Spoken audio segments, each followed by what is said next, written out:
نحمده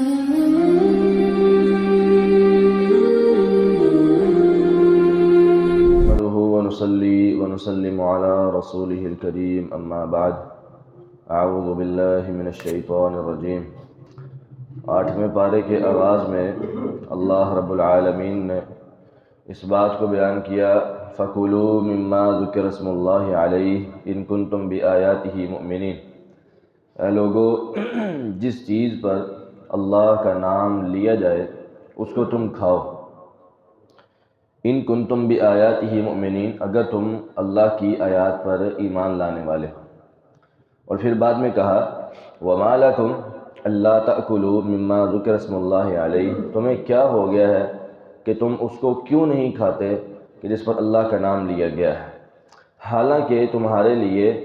ہر وہ چیز واضح طور پر بیان کر دی گئی ہے جو تم پر حرام ہے۔ کیا حرام ہے جو اللہ نے واضح کیا ہے، جو ہم نے پچھلے دنوں پارے کے خلاصے میں بتایا بھی تھا کہ اللہ تعالیٰ نے انما حرم علیکم المیتۃ والدم ولحم الخنزیر، اللہ نے مردار کو حرام کیا ہے، دم مسفوح کو حرام کیا ہے یعنی بہنے والا خون، خنزیر کے گوشت کو حرام کیا ہے، اور ہر وہ چیز جو غیر اللہ کے نام کر دی جائے وہ بھی حرام اللہ تعالیٰ نے قرار دی ہے۔ تو اللہ تعالیٰ کہتے ہیں یہ ساری چیزیں تم پر واضح کر دی گئی ہیں جو تم پر حرام ہیں، اس کے علاوہ اس پر اللہ کا نام لیا جائے تم اس کو کیوں نہیں کھاتے۔ اس کا مطلب یہ ہے جانور جب ذبح کیا جائے اس پر اللہ کا نام لیا جائے، بسم اللہ اللہ اکبر، جب یہ نام لے کر ذبح کر دیا جائے تو اس کو ہر مسلمان پر لازم ہے کہ اس کو اگر دعوت دی جائے تو وہ کھا لے، کیونکہ اس کو اللہ کے نام کے ساتھ ذبح کیا گیا ہے۔ اگر اللہ کے نام کے ساتھ ذبح نہ کیا جائے تو پھر وہ کھانا حرام ہے، اس کو نہیں۔ وَلَا تَأْكُلُوا مِمَّا لَمْ يُذْكَرِ اسْمُ اللَّهِ عَلَيْهِ وَإِنَّهُ لَفِسْقٌ، یعنی جس پر اللہ کا نام نہیں لیا گیا اس کو تم نے نہیں کھانا، کیونکہ وہ فسق ہے، وہ تمہارے لیے جائز نہیں ہے، حرام۔ اس پر ایک اشکال پیش کیا جاتا ہے، ہمارے معاشرے میں کہا جاتا ہے، کچھ علماء کی طرف سے بھی ہے اور کچھ عوام کی طرف سے بھی ہے، وہ یہ ہے کہ آپ قرآن پاک کی آیت پڑھتے بھی ہیں جس میں یہ بات واضح ہے کہ جس پر اللہ کا نام لیا جائے اس کو کھا لو، تو ہم تو جب ختم پڑھتے ہیں تو اس میں قرآن پاک ہی تو پڑھتے ہیں، تو قرآن پاک میں بھی اللہ کا نام ہے، تو جب اللہ کا نام لیتے ہیں تو پھر آپ اس کو کیوں نہیں کھاتے؟ اعتراض سمجھ آ گیا آپ کو؟ بات یہ ہے کہ اللہ کا نام لیا جائے اس کو کھا لو۔ اللہ کا نام لینے کا مطلب کیا ہے؟ وہ حدیث میں آیا ہے، نبی صلی اللہ علیہ وسلم نے فرمایا سم اللہ کل بیمینک کل مما یلیک، اللہ کا نام لے کر کھاؤ، اپنے آگے سے کھاؤ اور دائیں ہاتھ سے کھاؤ۔ تو اللہ کا نام بسم اللہ، سم اللہ، بسم اللہ پڑھو اور کھانا شروع کرو۔ یہ نہیں کہا گیا کہ قرآن پاک کی فلاں فلاں فلاں صورت پڑھ کے پھر کھانا شروع کرو، ایسی بات نہیں۔ قرآن پاک کھانے کے اوپر پڑھنا یا کھانا سامنے رکھ کے قرآن پاک پڑھنا نہ قرآن سے ثابت ہے، نہ حدیث سے ثابت ہے، نہ صحابہ کرام کے اقوال و افعال سے ثابت ہے، اور یہ طریقہ کار بدعت کہلائے گا، کیونکہ جب نبی صلی اللہ علیہ وسلم کے عمل سے یہ بات ثابت ہے، آپ نے فرمایا آپ خود بھی بسم اللہ پڑھ کے کھایا کرتے تھے اور آگے بھی بسم اللہ پڑھنے کا حکم دیا، سم اللہ کل بیمین، کھانا کھاؤ اللہ کا نام لے کر، بسم اللہ الرحمن الرحیم، بسم اللہ الرحمن الرحیم پوری بھی پڑھ سکتے ہو، صرف بسم اللہ پڑھ کر بھی تم کھانا شروع کر سکتے ہو، یہ طریقہ کار سنت کے مطابق۔ اس کے علاوہ اگر مطلب قرآن پاک پڑھا جائے اور نام نہاد مسلمان کی نام نہاد محبت دلیل دی جائے تو یہ کوئی دلیل نہیں ہے۔ لو جی قرآن پاک کی تو پڑھا ہے تو آپ قرآن کے مخالف ہیں۔ قرآن نہ پڑھنے سے کوئی انسان قرآن کا مخالف نہیں ہو جاتا، کیوں؟ کیونکہ سنت طریقہ وہاں پہ وہ نہیں ہے۔ جس طرح میں نے آپ کو مثال دی تھی کہ اگر جانور سنت طریقے کے مطابق ذبح نہ کیا جائے تو چاہے پورا قرآن ہی پڑھ دیں وہ جانور حلال نہیں ہے، کیوں؟ کیونکہ سنت طریقہ نہیں ہے۔ تو اس وجہ سے یہ بھی بات سنت کے مطابق ہوگی تو ٹھیک ہے، ورنہ یہ کام جو ہے نا وہ بدعت کہلائے گا۔ اللہ ہمیں عمل کی توفیق عطا فرمائے۔ اس کے بعد اللہ رب العالمین نے مشرکین مکہ کا ایک طریقہ بیان کیا اور کہا کہ مشرکین مکہ کیا کرتے ہیں، وَجَعَلُوا لِلَّهِ مِمَّا ذَرَأَ مِنَ الْحَرْثِ وَالْأَنْعَامِ، وہ اپنے چوپایوں میں، جانوروں میں اور کھیتی میں ایک اللہ کا حصہ رکھتے ہیں اور ایک اپنے بتوں کا رکھتے ہیں، اور جب بتوں کا رکھتے ہیں نا فَمَا كَانَ لِشُرَكَائِهِمْ فَلَا يَصِلُ إِلَى اللَّهِ، جو ان کا حصہ بتوں کا ہوتا ہے نا وہ اللہ تعالیٰ کی طرف نہیں جانے دیتے، وما كان للہ فهو يصل الى شركائهم، اور جو حصہ اللہ کا ہوتا ہے نا وہ بتوں کی طرف کچھ نہ کچھ دے دیتے ہیں۔ مثال کے طور پر 2 حصے انہوں نے اللہ اللہ کر دیے، یہ حصہ ہمارے بتوں کا اور یہ حصہ اللہ کا ہے۔ اگر اس حصے میں سے کوئی کم ہو گیا ہے، اللہ تعالیٰ کے حصے میں سے کچھ کم ہو گیا ہے، یا کوئی اس میں سے جو ہے نا وہ چیز خراب ہو گئی ہے، تو جو بتوں کا حصہ تھا نا وہ اس میں سے نہیں ڈالتے تھے، کہتے تھے اللہ تعالیٰ چلو ٹھیک ہے، اللہ تعالیٰ جب مالک ہے پوری کائنات ہے سب سے بڑے، اللہ تعالیٰ نے رہ نہیں دیو، تو اپنے بتوں کو لازمی دیتے تھے۔ لیکن اگر بتوں میں سے کم ہو جاتا یا نقصان ہو جاتا اس کے مال کا، تو وہ اللہ تعالیٰ کا حصہ نکال کے بتوں میں ڈال دیتے تھے۔ تو اللہ رب العالمین نے کہا ساء ما یحکمون، کس طرح کا فیصلہ، بہت برا فیصلہ جو یہ کرتے ہیں کہ اللہ کا حصہ نکال کے، حالانکہ اللہ تعالیٰ کو ضرورت ہی نہیں ہے، اللہ تعالیٰ تو ان تمام چیزوں سے بے نیاز ہے، غنی ہے، تو وہ سب کو دینے والا ہے، اللہ کو ضرورت نہیں ہے، لیکن تم اللہ کے نام پر نکال رہے ہو، اللہ کے راستے میں نکال رہے ہو، تو پھر اس کی اہمیت اور فضیلت تو ہونی چاہیے نا باقی چیزوں کے مقابلے میں۔ تو یہ چیز اللہ تعالیٰ نے بیان کی۔ تو ہمارے ہاں معاشرے میں تو وہ اس سے بھی آگے نکل گئے، ہمارے ہاں اس سے بھی آگے نکل گئے، وہ کھیتی میں حصہ رکھتے تھے، یہ اپنی جناب پورے مال میں اور اپنی اولادوں میں حصہ رکھنا شروع ہو گئے۔ لو جی یہ فلانا لڑکا اس کے نام کیا، فلانا اس کے نام کیا، فلانا اس کے نام کیا، یہ اس کا منگتا ہے، یہ اس کا منگتا ہے، یہ اس کا منگتا ہے، یہ پیرا دیتا ہے، یہ فلانا دیتا ہے، تو یہ سارے کے سارے یہ کیا ہے جی، یہ اولادوں میں بھی حصے نکالنا شروع ہو گئے، اور یہ اولاد جو ہے نا یہ ساری کی ساری اس کے نام ہے، اور اپنے مال میں سے ماشاءاللہ جی جو ہے نا وہ نام نہاد پورے علاقے میں نام ہے گجر صاحب کا، اور جب پورا مہینہ گزر جاتا ہے، 11ویں کا دن آتا ہے، اس کا پورے کا پورا دودھ دربار پہ جاتا ہے، مزار پہ جاتا ہے، پیر کے پاس جاتا ہے، یہ سارے علاقے والے پریشان ہوتے ہیں، تو ہوں کیونکہ میں نے تو سارا دودھ ادھر دینا ہے، اور اس بدبخت نے، مسلمان ہے، اس نے ایک دن بھی مختص نہیں کیا کہ پورے کا پورا دن مسجد کو دے، مدرسے کو دے، اللہ کے نام پہ مسکینوں یتیموں کو دے، ایسا کبھی نہیں کرے گا، جا کے دربار پہ تو دے گا، مسجد میں نہیں دے گا، مدرسے میں نہیں دے گا۔ یہ ہمارے ہاں مسلمان ہیں، یہ وہ مسلمان ہیں کہ جو نام تو اللہ تعالیٰ کا لیتے ہیں، قرآن و حدیث کا لیتے ہیں، رسول اللہ سے محبت کا دعویٰ کرتے ہیں، لیکن سارے کام نعوذ باللہ ثم نعوذ باللہ معذرت کے ساتھ مشرکین مکہ والے، وہ بھی حصہ رکھتے تھے، یہ بھی رکھتے ہیں، اللہ تعالیٰ میں سے محفوظ فرمائے۔ آگے اللہ رب العالمین نے سورہ انعام کے آخر میں اللہ تعالیٰ نے اس بات کو بیان کیا کہ اللہ کے نبی علیہ السلام آپ اس بات کو بیان کر دیں، ان صلاتی و نسکی و محیای و مماتی للہ رب العالمین، کہ میری نماز، میری قربانی، میرا زندہ رہنا اور میرا مرنا، ہر چیز یعنی معاملہ، پوری زندگی جو ہے میری وہ ساری اللہ کے لیے، یعنی میری ہر چیز اللہ کے لیے۔ میں اگر نماز پڑھتا ہوں وہ بھی اللہ کے لیے، قربانی کروں گا وہ بھی اللہ کے لیے، غیر اللہ کے لیے نہیں، اللہ کے لیے۔ میں اگر زندہ ہوں تو وہ بھی اللہ کے لیے، اگر مروں گا تو وہ بھی اللہ کے لیے۔ تو اسی وجہ سے کہا جاتا ہے نا کہ اگر جینا ہے تو وہ بھی مومن کا، مسلمان کا، حقیقی مسلمان کا، اور مرنا بھی حقیقی مسلمان کا ہے۔ مشرک اور کافر کو جب موت آتی ہے تو پوری دنیا کے اندر جتنے بھی حشرات الارض ہیں، پوری مخلوقات ساری کی ساری شکر کرتی ہیں، چلو دفع ہو مغر اللہ ہے، پوری شکر ادا کرتی ہیں کہ دنیا سے جو ہے نا وہ اس کا وزن کم ہوا۔ لیکن جب مومن فوت ہوتا ہے، مسلمان فوت ہوتا ہے، تو ساری کی ساری مخلوقات اس کے لیے دعائے مغفرت کرتی ہیں۔ تو جینا بھی مومن کا ہے اور مرنا بھی مومن کا ہے، جینا بھی اہل علم کا، قرآن و حدیث سے محبت رکھنے والوں کا، اور مرنا بھی قرآن و حدیث سے محبت رکھنے والوں کا۔ آپ کو اس بات کا علم ہے جب کوئی صحیح حقیقی عالم یا صحیح مسلمان محب اہل بیت یا محب قرآن و حدیث فوت ہوتا ہے، اس کا جنازہ دیکھنے والا ہوتا ہے ماشاءاللہ، اور سارے کے سارے الحمدللہ ثم الحمدللہ جنازہ پڑھنے والے علماء، طلباء اور نیک لوگ ہوتے ہیں۔ اور جب یہ دنیا دار فوت ہوتے ہیں تو ان کا جنازہ پڑھنے والے جناب دنیا دار سنگر اور جناب سارے جنہوں نے فرضی نماز نہیں کبھی پڑھی ہوتی، وہ جنازے میں آتے ہیں اور بغیر وضو کے جنازہ پڑھ کے چلے جاتے ہیں۔ یہ حال ہوتا ہے۔ اللہ تعالیٰ یہ بات کہ میرا زندہ رہنا بھی اللہ کے لیے، میرا مرنا بھی اللہ کے لیے، اور ایسا اللہ رب العالمین جس کا کوئی شریک نہیں ہے، اور مجھے اس بات کا حکم دیا گیا ہے کہ میں سب سے پہلے اللہ تعالیٰ کی فرما برداری کروں۔ یہ بات تو اللہ کے نبی سے منہ سے کہلوائی گئی ہے، لیکن اصل میں حکم ہمیں ہے کہ ہم یہ بات کریں کہ یا اللہ جب بھی تیرا حکم آئے گا تو ہم فوری اپنا سر تسلیم خم کر کے تیری بات کو تسلیم کریں گے، تیری بات کو مانیں گے۔ اللہ نے اس کی توفیق عطا فرمائے۔ اس کے بعد سورہ اعراف ہے۔ اعراف جو ہے اللہ تعالیٰ نے پورے قرآن میں 2 قسم کے لوگوں کا تذکرہ کیا ہے، جنتیوں کا اور جہنمیوں کا۔ اس میں اللہ تعالیٰ نے تیسرے طبقے کا بھی تذکرہ کیا ہے جو کہ اصحاب الاعراف ہیں۔ اصحاب الاعراف وہ لوگ ہیں کہ ایک تو وہ ہیں جن کے نیکیوں والا پلڑا بھاری ہو گیا وہ جنتی، اور جن کا برائیوں والا پلڑا بھاری ہو گیا وہ جہنمی، اور جن کے دونوں برابر ہو گئے وہ اصحاب الاعراف کہلاتے ہیں۔ اور یہ جنت اور جہنم کے درمیان ایک بلند جگہ کا نام ہے، وہاں پہ ان لوگوں کو ٹھہرایا جائے گا، بعد میں ان کو بھی جنت میں بھیج دیا جائے گا، لیکن یہ کچھ دیر وہاں پہ ٹھہریں گے۔ تو اس وجہ سے ان لوگوں کا یہاں پہ تذکرہ ہے اس صورت میں، اس وجہ سے اس صورت کا نام سورہ اعراف ہے۔ تو سورہ اعراف مکی صورت ہے، اس میں بھی اللہ تعالیٰ نے وہی عقیدہ توحید کو بیان کیا ہے، پچھلی قوموں کے واقعات اور ان پر ان کے گناہ اور ان پر آنے والے عذاب کو اللہ تعالیٰ نے بیان کیا ہے، اور اس میں آدم علیہ السلام کا واقعہ اور شیطان کا واقعہ بھی بیان کیا ہے کہ جب وہ جنت میں گئے تو وہاں پہ جب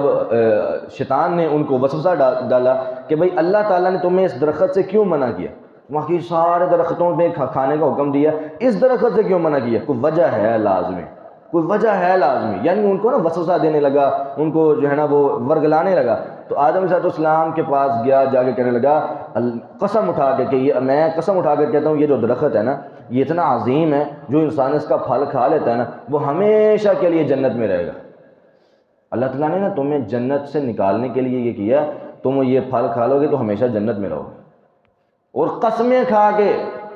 اگر ویسے یعنی آدم علیہ السلام میں ویسے نہیں اس کی باتوں میں آگے تھے، اس نے قسم اٹھائی، قرآن کے الفاظ وَقَاسَمَهُمَا إِنِّي لَكُمَا لَمِنَ النَّاصِحِينَ، قسمیں کھانے لگا۔ اور شروع سے لے کر اب تک جو نیک اور صالحین اور سچے مسلمان ہیں نا وہ ان بے غیرتوں اور بے وقوف اور منافقوں کی قسموں سے ہی جو ہے نا وہ اپنے آپ کو جو ہے نا وہ ختم کر لیتے ہیں، کیونکہ ان کی قسمیں ان پر اعتماد کرتے ہیں، یقین کرتے ہیں، وہ جھوٹی قسمیں کھاتے ہیں اور یہ ان کے وسوسے میں آ جاتے ہیں، ان کے جھانسے میں آ جاتے ہیں۔ مسلمان جو حقیقی مسلمان ہے نا وہ کہتا ہے یار قسم اس نے اٹھا لی ہے، قسم تو بہت بڑی بات ہے، اور وہ جھوٹی قسمیں اٹھا دیتا ہے۔ اور یہ شیطان کا شیب ہے کہ جھوٹی قسمیں اٹھا کے ان کو جو ہے نا وہ اپنے جھانسے میں لے کے آنا، اپنے وسوسے میں لے کے آنا۔ اس نے قسمیں کھائیں، انہوں نے جو ہے نا وہ اس کی قسموں کا اعتبار کیا اور وہ جنت کا پھل جو ہے نا وہ درخت کا پھل کھا لیا۔ اللہ تعالیٰ نے فوری کہہ دیا کہ تجھے منع کیا تھا کہ درخت کے قریب نہیں جانا، تو نے پھل کھایا، اب جنت سے نکل جاؤ، اور جب تک پوری تمہاری اولاد قیامت تک کے آنے والے لوگ نیک عمل نہیں کریں گے تب تک اس میں نہیں آ سکتے۔ تو اس وجہ سے پھر ان کو نکالا گیا، اور پھر ساتھ کہا گیا کہ شیطان جو ہے وہ چاہتا یہ ہے کہ ينزع عنہما لباسہما لیریہما سوآتہما، شیطان کا سب سے بڑا مین مقصد وہ یہ ہے کہ تم کو ننگا کر دے، تمہاری شرمگاہوں کو ایک دوسرے کے سامنے واضح کر دے، جو اس نے سب سے پہلے آدم علیہ السلام کے ساتھ کیا۔ جب انہوں نے درخت کا پھل کھایا ان کا فوری جنت کا لباس اتر گیا۔ تو قرآن کے الفاظ ہیں کہ وہ دونوں اماں حوا علیہ السلام اور بابا آدم دونوں جو ہیں وہ جنت کے درخت کے پتوں کے ساتھ اپنے سطر کو ڈھانپ رہے تھے، لباس اتر گیا۔ تو اس وجہ سے شیطان کا سب سے بڑا مقصد یہ ہے جو کہ اس ٹائم وہ پورا کر رہا ہے اپنا، وہ اپنے پورے مقصد میں کامیاب ہے۔ اس نے امت محمد صلی اللہ علیہ وسلم کو کس طرف لگا دیا ہے کہ وہ اس جو ہے نا وہ ہمارے معاشرے میں ہونے والے گناہوں کو گناہ سمجھتی نہیں۔ عورتیں اپنے ٹائٹ لباس اور چست لباس کو گناہ ہی نہیں سمجھتی ہیں، آزادی سمجھتی ہیں، اور اپنے آپ کو سمجھتی ہیں کہ ہم مسلم معاشرے کی سب سے جو ہے نا وہ مین خواتین ہیں اور ہمیں اس بات کی آزادی ملنی چاہیے۔ اسلام ہمیں حقوق دیتا ہے۔ اسلام کون سے؟ اسلام بے غیرتی کے حقوق دیتا ہے؟ اسلام نے تو شروع سے ہی غیرت کا درس دیا ہے، اسلام نے تو شروع سے ہی بے غیرتی سے منع کیا ہے اور پردے کا حکم دیا ہے۔ یہ کوئی حقوق نہیں ہے اسلام کے، مسلمانوں کے اور اسلام کے حقوق پردے والے ہیں، غیرت والے ہیں۔ اور عورتوں کو اس بات کا حکم دیا گیا ہے کہ شروع سے لے کر جب بھی عورت بالغ ہو جائے اس کے بعد اس پر پردہ کرنا فرض ہے، اس کے مکمل جسم کا پردہ ہے۔ عورت کا معنی ہی پردہ ہے، عورت عربی زبان کا لفظ ہے، اس کا معنی ہی پردہ ہے۔ مکمل جو پردے میں چیز ہوتی ہے اس کو عورت کہتے ہیں، عورت۔ تو جو پردے سے نکلی اس کو عورت نہیں کہتے۔ تو اس وجہ سے اسلام نے تو عورت کو یہ تعلیم دی ہے، یہ درس دیا ہے، اور یہ ہی اس کے حقوق ہے، اس کے علاوہ کوئی حقوق نہیں ہے۔ تو شیطان کا جو مقصد ہے وہ اس میں کامیاب، اور اللہ تعالی ہمیں فحشی و عریانی سے بچائے اور شیطان کے وسوسوں سے بچائے۔ اس کے بعد اللہ رب العالمین نے اس صورت میں نوح علیہ السلام کا تذکرہ کیا، ان کی قوم کا تذکرہ کیا، ہود علیہ السلام کا تذکرہ کیا، صالح علیہ السلام کا تذکرہ کیا، شعیب علیہ السلام کا، ان کے قوموں کے جو آنے والے ان پر عذاب تھے ان کا تذکرہ کیا۔ اور نوح علیہ السلام نے جب اپنی قوم سے کہا کہ اللہ کی عبادت کرو، اس کے ساتھ کسی کو شریک نہ ٹھہراؤ، اللہ کے علاوہ کوئی تمہارا جو ہے نا وہ الہ اور معبود نہیں ہے، تو انہوں نے آگے سے کہا انا لنراک فی ضلال مبین، ہم تو تمہیں گمراہ سمجھتے ہیں، نعوذ باللہ من ذالک، ہم تو تمہیں گمراہ سمجھتے ہیں۔ اچھا، شروع سے یہ ہوتا آیا ہے کہ جو حقیقی داعی اور حقیقی عالم دین ہوتے ہیں نا، علماء ہوتے ہیں، ان کے بارے میں عوام کا نظریہ یہی رہا ہے، نہیں صحیح ہے، یہ نہیں صحیح ہے، اور جو فتنہ ہوتا ہے لوگوں کو گمراہی میں ڈالنے والا ہوتا ہے، اس کی طرف لوگ سب سے زیادہ جانے والے ہوتے ہیں، اس کی طرف نہیں نہیں یہاں صحیح، یہ صحیح ہے، وہ صحیح، اور پھر دلیل اس کے دیکھیں فالوور کتنے ہیں جی، اس کے سبسکرائبر کتنے ہیں، اس کو سننے والے اس کے ویوز کتنے، یہ کوئی دلیل نہیں ہے اسلام کے اندر اس کے ویوز کتنے، اس کے فالوور کتنے، اس کے یہ کوئی دلیل نہیں ہے اسلام کے اندر۔ اکثریت شروع سے لے کر اب تک جاہل رہی ہے، وَأَكْثَرُهُمْ لَا يَعْقِلُونَ، اکثرهم جاہلون، اکثرهم لا يهتدون، اکثر ہدایت یافتہ نہیں ہے، اکثر جو ہے نا وہ جاہل ہے، اکثر کے پاس علم نہیں ہے۔ اور تھوڑوں کے بارے میں کیا کہا؟ قلیلا ما تشکرون، قلیلا ما یعقلون، قلیلا ما تذکرون، بہت تھوڑے ہیں جو عقل حاصل کرتے ہیں، بہت تھوڑے ہیں جو علم حاصل کرتے ہیں، بہت تھوڑے ہیں جو شکر کرتے ہیں۔ ہمیشہ شروع سے لے کر اب تک جو صحیح اور حق والے لوگوں کی تعداد رہی ہے وہ کم رہی ہے۔ اور آج بھی دیکھ لیں لوگ علماء کو باتیں کرتے ہیں، اور جو نام نہاد اسلامی لیکچرار بنے پھرتے ہیں ان کی جناب ان کے جو ہے ان کے فالوور بنتے ہیں اور ان کی جناب تعریفیں کرتے ہیں اور علماء کو بدنام کرتے ہیں۔ حالانکہ علماء کے بارے میں اللہ رب العالمین نے کہا، نبی الاسلام نے فرمایا انما العلماء ورثۃ الانبیاء، علماء انبیاء کے وارث ہیں۔ علماء کی اہمیت اور فضیلت کو ختم کی جاتی ہے اور دوسرے لوگوں کی اہمیت کو اجاگر کیا جاتا ہے، حالانکہ اصل حقیقت یہ ہے علماء انبیاء کے وارث، انہی کی فضیلت ہے، انہی کی شان ہے، انہی کا مقام ہے۔ باقی لوگ جتنے مرضی بڑے ہو جائیں، جب تک علماء کے بارے میں باتیں کرتے رہیں گے ناکامی میں رہیں گے، نامرادی میں رہیں گے۔ یہ اٹل بات، حقیقی بات ہے، چاہے اس کو کوئی مانے یا نہ مانے، آج مانے کل مانے یا نہ مانے، اس میں کوئی شک و شبہ ہے ہی نہیں۔ ہاں اگر کوئی عالم غلط بات کرے اس کی بات کو چھوڑ دیں، کوئی عالم صحیح بات کرے اس کی بات کو لے لیں، زاویہ قرآن و حدیث ہے، لیکن آپ کو کس نے حق دیا ہے کہ کسی عالم کی بے عزتی کریں، کسی عالم کی بے ادبی کریں؟ عزت، احترام، ادب ہر شخص کا ضروری ہے، عالم تو بڑی دور کی بات، عالم کو تو پھر بالاولا فرض ہے نا، ہر شخص کا ضروری ہے تو عالم کا تو بالاولا ہے۔ تو بات یہ ہے، بعض لوگ کہتے ہیں لو جی فلانا عالم جو ہے وہ اپنی بابے کی طرف بلاتا ہے، اپنے پیروں کی طرف بلاتا ہے، یار وہ بلاتا ہے تو اس کا اپنا عمل ہے، آپ کا تو نہیں ہے۔ آپ اس کی بات اگر سمجھ آتی ہے تو لے لیں، سمجھ نہیں آتی تو نہ لیں، لیکن بے عزتی، بے ادبی اور بے احترامی یہ آپ کو کس نے حق دیا؟ ہر عالم کی عزت، احترام، ادب ضروری ہے۔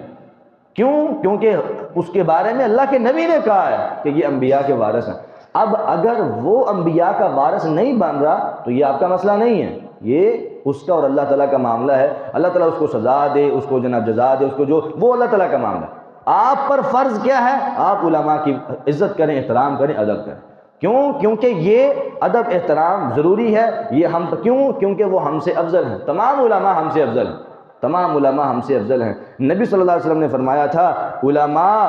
وہ ہوتے ہیں، اور علماء کی ایک عامی بندے کے سامنے اتنی فضیلت ہے کہ عامی بندہ ساری رات عبادت کرتا رہے اور ایک عالم ساری رات سویا رہے، اللہ تعالیٰ کو وہ عالم اس عامی سے بھی زیادہ اچھا لگتا ہے۔ جو عامی ساری رات عبادت کرتا رہتا ہے اور عالم ساری رات سویا رہتا ہے، صبح اٹھ کے فجر کے بعد وہ جناب لوگوں کو پڑھانا شروع کر دیتا ہے، قرآن پاک کی تعلیم دینا شروع کر دیتا ہے، حدیث پڑھانا شروع کر دیتا ہے، اللہ کو وہ عالم زیادہ اچھا لگتا ہے۔ تو بات یہ ہے کہ اللہ تعالیٰ نے جب ان کی فضیلت کو بیان کیا اور نبی صلی اللہ علیہ وسلم نے بیان کیا تو ہمیں بھی ان کی فضیلت کو سمجھنا چاہیے۔ اللہ تعالیٰ ہمیں عمل کی توفیق عطا فرمائے۔ آگے اللہ رب العالمین نے یہ ساری قوموں کے واقعات کو بیان کرنے کے بعد فرعون کا اور موسیٰ علیہ السلام کا واقعہ بیان کیا اور کہا فرعون نے سارے جادوگروں کو بلایا اور کہا کہ فرعون یہ موسیٰ کے ساتھ مقابلہ کرو اور اس کو جو ہے نا وہ تم جو ہے اس کی دلائل کو کمزور کرو۔ تو جادوگروں نے انہوں نے کیا کیا؟ رسیاں پھینک دیں، لوگوں کی آنکھوں پہ جادو کر دیا، وہ رسیاں لوگوں کو سانپ لگنے لگیں اور لوگ جو گھبرا گئے۔ موسیٰ علیہ السلام نے اپنے عصا پھینکا، اللہ تعالیٰ نے اس کو حقیقی سانپ بنا دیا۔ جادوگروں کو تو پتہ تھا نا کہ ہم نے لوگوں کی آنکھوں پہ جادو کیا،